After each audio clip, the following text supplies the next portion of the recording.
Hello बच्चों, let's see the question. The question says two identical conducting spheres carrying different charges attract each other with force F when placed in air medium at a distance d apart. The spheres are brought into contact and then taken to their original positions. Now, the two spheres repel each other with a force whose magnitude is equal to that of the initial attractive force. The ratio between initial charges on the sphere is. तो बच्चों देखिए, हमें first of all given है यहाँ पे कि हमारे पास दो आइडेंटिकल स्फीयर्स हैं।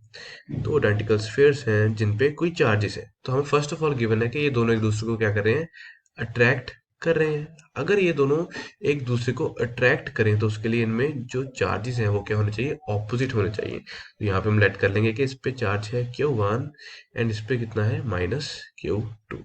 ठीक है, तो अब ये हमारा फर्स्ट केस था। तो सेकंड हमने क्या किया, अब इन दोनों को एक साथ कांटेक्ट में रखा। ठीक है, इनको हमने जब कांटेक्ट में रखा तो इन पे जो चार्ज होगा, उन पे जो चार्ज होगा वो क्या हो जाएगा। देखिए यहाँ पे charge on one sphere, one sphere या each sphere will be equal to कितना होता है वो, इन पे अगर इनिशियली कितना चार्ज था, दोनों का सम डिवाइडेड बाय टू।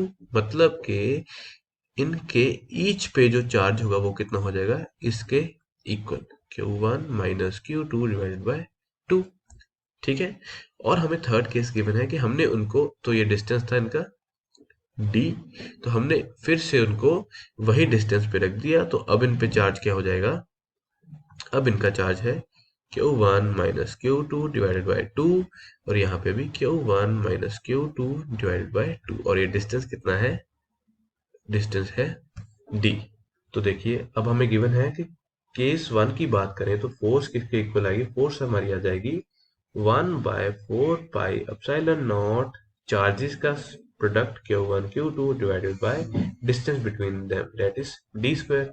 ठीक है, सिमिलरली जो केस थ्री है वहां पे हमारी फोर्स कितनी आएगी, देखिए 1/4 pi epsilon not multiplied by charges. अब दोनों के चार्जेस सेम है तो हम क्या लेंगे, Q1 minus Q2 divided by two का होल स्क्वायर, और इसको डिवाइड कर देंगे हम d स्क्वायर के साथ।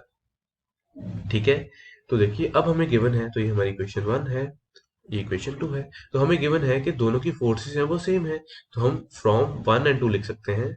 तो from from one and two हमें क्या मिलेगा, देखिए हमारे पास एक क्वाड्रेटिक इक्वेशन आएगी that is 1/4 pi epsilon naught Q1 Q2 divide by d square is equal to, तो ये दोनों सेम हमें गिवन है 1/4 pi epsilon naught Q1 minus Q2 divided by two का whole square divided by d square. अब देखिए यहाँ पे जो जो चीजें कैंसिल होती हैं हम वो कैंसिल कर देंगे, d स्क्वायर भी कैंसिल हो रहा है, तो हमारे पास ये कुछ इक्वेशन आ जाएगी। तो अब अगर हम इसे सॉल्व करें तो देखिए हमारे पास क्या आएगा, तो यहाँ पे क्रॉस मल्टीप्लाई करेंगे, नहीं हमें मिलेगा 4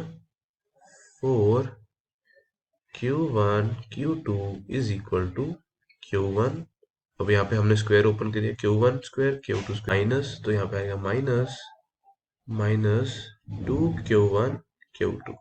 ठीक है, तो यहाँ पे देखिए अब अगर हम इसे रीअरेंज करके कुछ इस तरह से लिख सकते हैं हम, ये हमारा आ जाएगा, देखिए यहाँ पे 0 is equal to Q1 square plus Q2 square, यहाँ पे देखिए ये आएगा हमारा -6Q1 Q2।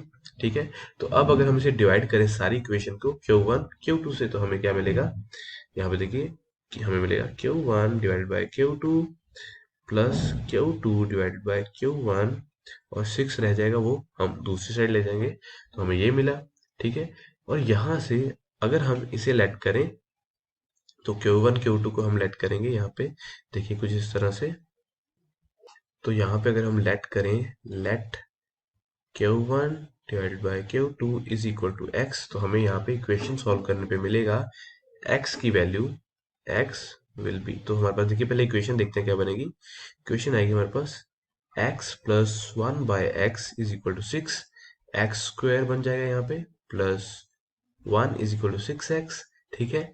यहाँ से x square minus 6x plus 1 is equal to 0। तो यहाँ से हमारे पास जो x की वैल्यू आ जाएगी, देखिए वो क्या आएगी, अगर हम यहाँ पे फॉर्मूला यूज करें डी स्क्वायर वाला, तो वो देखिए क्या आएगी, B minus B square plus 4ac minus B plus minus root D upon 2a। तो हमने यूज किया तो हमारे पास आ रही है ये minus plus minus three plus root, रुकिए यहाँ पे, ये आ रही है हमारे पास 3 प्लस माइनस रूट एट। ठीक है, तो ये हमारा क्या है, एक्स आ रही है, इसका मतलब हम लिख सकते हैं यहाँ से हमारी Q1 डिवाइडेड बाई Q2 आ रही है, वो कह रही है 3 प्लस माइनस रूट 8। तो ये हमारा क्या हो जाएगा, फाइनल आंसर हो जाएगा। तो अगर हम ऑप्शन चेक करें तो देखिए ऑप्शन नंबर सी बिल्कुल सही है कि हमारा ये फाइनल आंसर है। So I hope you understood it well. Best of luck.